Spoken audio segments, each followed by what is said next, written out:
3 তারিখের ভিতরে এই 3 দিনের ভিতরে যদি কোনো মানুষ মামলা হয়ে যায় সমস্যা হয়ে যায় তার উপর কোরবানি দেওয়া হয়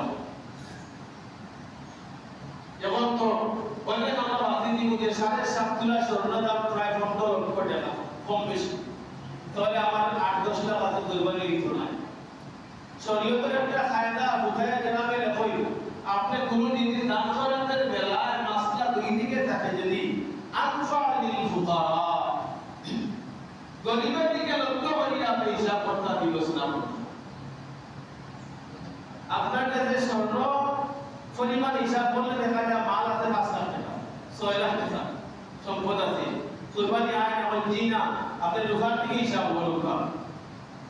সারা বায়ান্নটা রুফার দাম কত হয় 6000 মনি হয় 5000 মনি হয় 3-3.5 লাখ 2.5 লাখ এইভাবে হইলে টাকা আপনার উঠাইও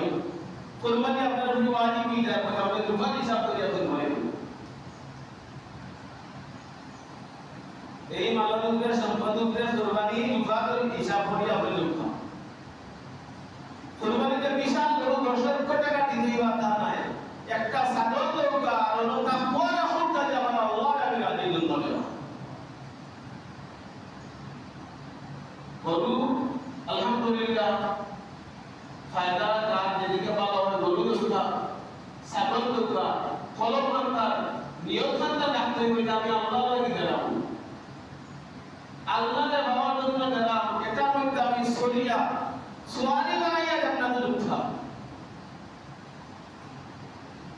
52 তোলা রূপা পরিমাণ সম্পদে গিলে কুরবানি হয়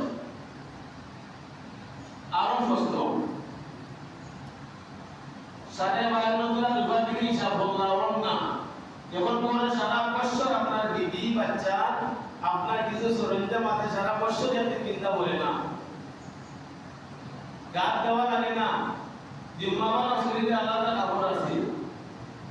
ওই আপনার অতিরিক্ত যেগুলো আছে আপনার চিন্তা নাই এগুলো তো আপনার বইয়ে আছে জাকাতের ক্ষেত্রে আমি কুরবানির ক্ষেত্রে আলোচনা করি